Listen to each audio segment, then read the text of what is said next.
Assalamualaikum. Good morning everyone. How are you? I hope all of you in good condition. Miss harap semua keadaannya sehat, tetap semangat, and always happy. Untuk hari ini, kalian akan mempelajari tema 1, subtema 4, pembelajaran ke-6. Ketika menolak permintaan orang lain, kita harus mengucapkannya dengan sopan. Kerukunan akan terjaga bila kita bertutur kata dengan baik. Pernahkah kamu mendengarkan dongeng tentang menolak permintaan seseorang? Nah, ini di bawahnya ada contoh dongengnya nih ya. Coba Miss baca dulu ya, nanti kalian perhatikan ya. Kisah JJ si jerapah. Di padang rumput yang luas, hiduplah sekelompok jerapah. Ada jerapah bernama JJ dan Jojo. JJ bersifat sombong karena merasa tubuhnya paling tinggi.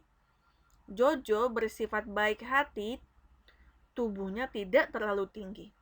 Pada suatu hari, kakek jerapah meminta tolong pada JJ dan Jojo.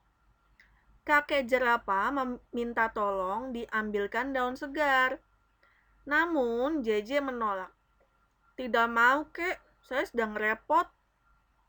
Jojo dengan sekuat tenaga mengambil daun segar untuk kakek jerapah. Suatu hari, JJ mendapat kesulitan. JJ terjatuh, kakinya terjepit bebatuan. Teman-teman hewan lain tidak tega melihat JJ kesulitan. Mereka menolong JJ. Akhirnya, JJ sadar bahwa saling menolong antar teman itu penting. Oke, dari cerita atau dongeng tadi ya, coba bisa kita ambil pelajarannya apa sih? Iya, yang pertama adalah tidak boleh sombong ya. Walaupun si JJ ini badannya tinggi ya, tapi dia sombong nih. Begitu juga dengan kalian. Kalau kalian punya kelebihan ya, itu jangan sombong, nggak boleh sombong ya. Lalu yang kedua, kalau kalian ingin menolak ya, itu harus dengan sopan. Bisa diawali dengan kata maaf ya. Jadinya kan enak dengernya kalau sopan ya. Nah, cerita si kisah JJ si jerapah ini tugas juga untuk kalian ya. Tugasnya adalah membaca. Membaca kisah JJ si jerapah. Tapi ceritanya ini tidak perlu dikirim berupa video atau voice note hari ini. Tapi besok Miss akan video call kalian satu persatu untuk membaca kisah JJ si jerapah ini ya. Jadi nanti Miss video call satu-satu lalu kalian membaca kisah JJ si jerapah ini ya. Dibaca saja, tidak perlu dihafalkan. Oke, bisa ya? Dalam dongeng terdapat sikap gotong royong. Selain itu, terdapat sikap adil dalam menolong orang lain. Sikap tersebut sesuai dengan pengamalan sila keempat dan kelima Pancasila. Nah, ini tugas juga nih untuk kalian ya. Menghubungkan gambar pengamalan sila Pancasila dengan sila Pancasila yang sesuai. Di sini ada sila keempat dan sila kelima ya. Nah, jadi nanti kalian cari nih sila keempat gambarnya yang sesuai yang mana ya. Sila kelima gambarnya sesuai yang mana ya. Sebelum itu, Miss akan kasih contoh nih. Contoh penerapan sila keempat di masyarakat. Yang pertama, menghargai pendapat ketika musyawarah. Ya, jadi kalau ada teman kalian nih, kalian sedang berdiskusi atau sedang musyawarah, lalu ada temannya yang mengungkapkan pendapat, nah itu harus dihargai, harus dihormati, ya, tidak boleh diejek, ya. Yang kedua, menerima keputusan musyawarah dengan lapang dada ya. Yang Selanjutnya, menghormati pendapat orang lain. Lalu ada juga musyawarah pemilihan ketua RT ya, atau bisa juga pemilihan ketua kelas nih. Kalau ada ketua kelas pastikan dipilihnya dengan syarat musyawarah ya, didiskusikan ya.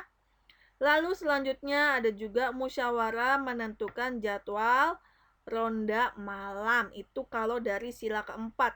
Kalau dari sila kelima, contohnya adalah gotong royong membersihkan lingkungan, lalu menjunjung tinggi semangat kekeluargaan dan gotong royong dalam kehidupan.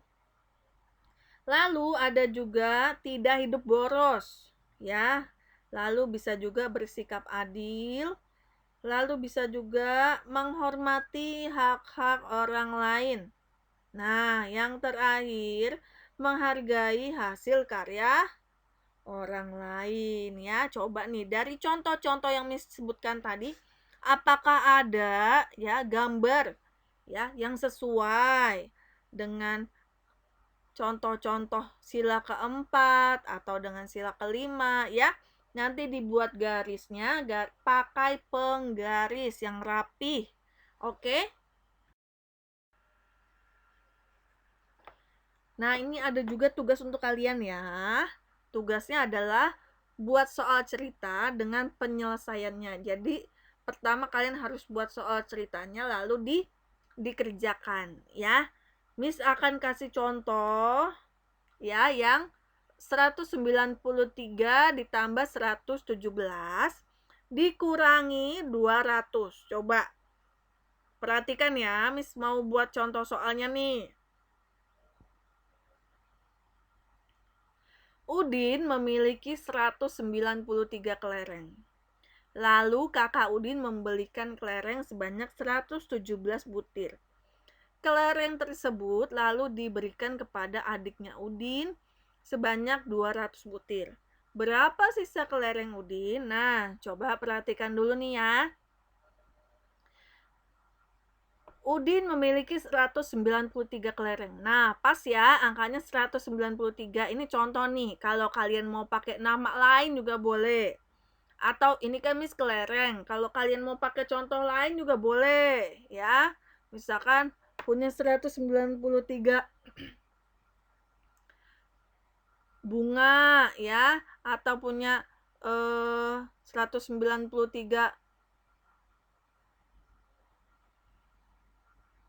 buah ya, itu juga bisa. Ya. Nah, lalu Kakak Udin membelikan ya. Kenapa Miss kok membelikan? Nah, membelikan bisa juga atau memberi juga bisa ya. Kenapa? Karena ini lihat tuh. Ditambah ya. Lalu Kakak Udin membelikan kelereng sebanyak 117 butir. Ya. Kelereng tersebut lalu diberikan kepada adiknya Udin. Lihat, kalau diberikan berarti dikurang tuh, ya kan? Diberikan kepada adiknya Udin sebanyak 200 butir. Berapa sisa kelereng Udin? Nah, ya. Coba sudah kita buat soal ceritanya lalu kita hitung. 193 ditambah 117 ya. Seperti biasa kita mulai dulu dari yang awal ya. 3 ditambah 7 10. Nolnya dulu taruh di bawah, satunya taruh di atas angka 9. 1 tambah 9 10. 10 tambah 1 11. Satunya dulu kita taruh di bawah, lalu satunya lagi kita taruh di atas angka 1 lagi nih. 1 ditambah 1 2. 2 ditambah 1 3 ya. Apakah sudah selesai? Belum ya. Nah, 310 kita kurangi 200. 0 dikurang 0, 0. 1 dikurang 0, 1. 3 dikurang 2, 1. Jadi hasilnya adalah 100 10. Jadi sisa kelereng Udin ada 110 butir ya. Jadi nanti kamu buatnya seperti ini juga nih ya.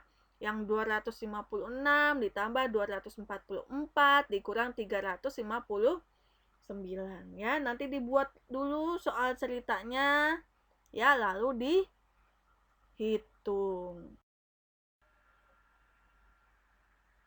Sama ya, yang ini juga nih, ini dibuat dulu juga soal ceritanya ya. Lalu dihitung ya.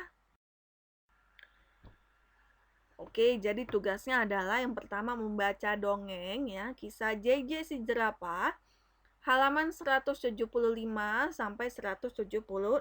Ingat, ini tugasnya bukan untuk hari ini nih kalau yang membaca dongeng ya. Tapi untuk besok ya, hari Selasa. Jadi nanti Miss video call satu persatu dimulai dari absen yang paling atas ya, dari absen nomor 1. Oke? Nanti Miss video call supaya kalian baca nih ya, baca di halaman 175 sampai 176. Lalu yang kedua, menghubungkan gambar pengamalan sila Pancasila dengan sila Pancasila yang sesuai. Di halaman 177. Yang ketiga, membuat soal cerita dengan penyelesaiannya. Jadi dibuat dulu soal ceritanya lalu dihitung. Ya, di halaman 178 sampai 179. Oke, cukup sekian video pembelajaran dari Miss. Semoga bisa dipahami ya. Terima kasih banyak sudah dilihat videonya ya. Semoga kita semua dalam keadaan sehat. Amin, amin ya robbal alamin. Oke, thank you. Bye-bye.